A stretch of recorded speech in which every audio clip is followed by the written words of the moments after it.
No, that's real dope. I know it's a lot of memories that come with that. Um, let's take it back. Take it back to the beginning, man. You know, you being from Quincy. When did football become a love for you? Excuse me. And when did you realize, like, okay, I'm pretty good at this game right here? It became a love for me at the age of 5. But I love basketball more than I love football. At the age of 5, I began playing football. My dad, man, he installed everything into my brothers and my cousins, my friends. My dad was one of those type of dads that I'm age 5 years old. My oldest brother is like 4 years older than me. My middle brother is 2 years older than me. And then we had plenty of cousins. My dad used to have us up 5 a.m. in the morning jogging around the block. He riding either on his bicycle or he riding in the truck beside us every morning during the summer, every weekend. Um, my dad had us not just good, but great at in basketball, football, baseball, and track.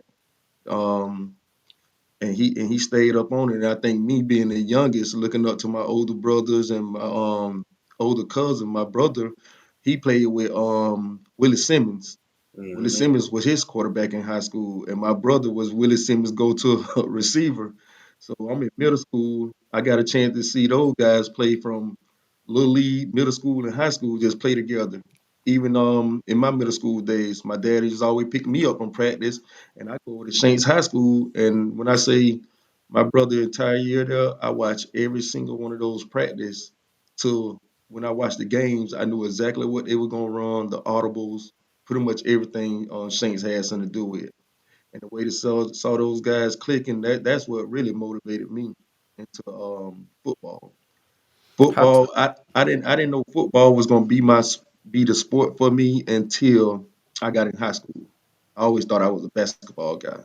But once I got into high school and I saw the numbers for football, the numbers for basketball, what's the best chances you're gonna make out of basketball, especially yeah. coming out of Quincy and not that tall.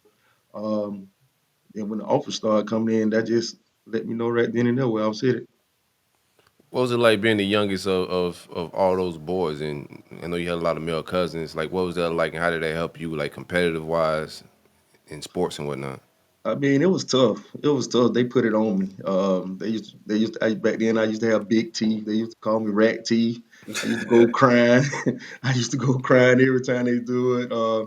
It was tough. It was real tough coming up being the youngest, and but it also helped me. They also helped me become tough and the man I am today, hanging out with those guys. Like I said, we played every sport. We even my uncle even taught us how to hunt. I knew how to shoot a gun at the age of 6. I mean, a rifle, shotgun, everything. That's what we did. We played sports and hunt. I'm from the country. I'm not.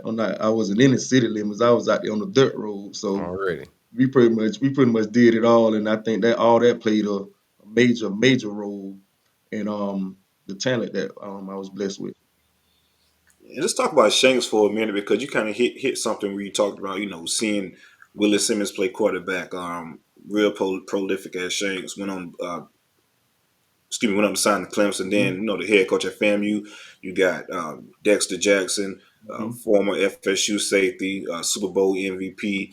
It's a lot of talented people that came through Quincy and Shanks Hmm. specifically. So let's talk about that for a second. You know, seeing those guys coming up and like you said, that made you want to, you know, pursue football and let you know exactly what you want to do in regards, to, you know, playing ball.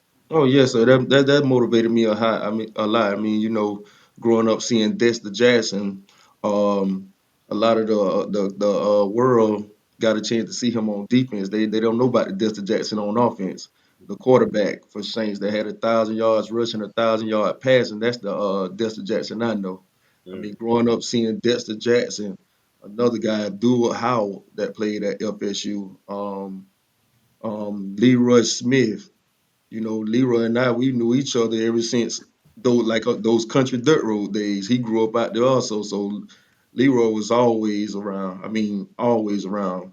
I think he was one of the main people that got me prepped for college because during my senior year, junior and senior year, he used to always come back and work out with us, train us. He used to go get us when we was in high school, and we in high school going against an elite college quarterback, a cornerback that's at FSU. I mean, he helped my game tremendously. Um, And then just Saints, man. It just was something about those Saints atmosphere, those games back then. With the band, I mean, with I saw so much talent and so much come through there. I just knew I had to be in line to come up because you have to keep the pipeline going, and that's what we try to do here in Quincy. We try to keep a pipeline going for the next one, for the next one, for the next one, and for the next one. And growing up seeing those guys, man, it just put something in me from the time I was in elementary school to the time I got to high school. That was my main goal. When I got to high school, I didn't play no junior varsity. I went straight to varsity and filled my brother's shoes. My brother left in '99, um, spring of '99. I came in fall of '99, and Coach Andy Gay put me ninth grade freshman right in the slot position, same number as my brother, and playing with those guys. By the time I became a senior, the game was just so easy.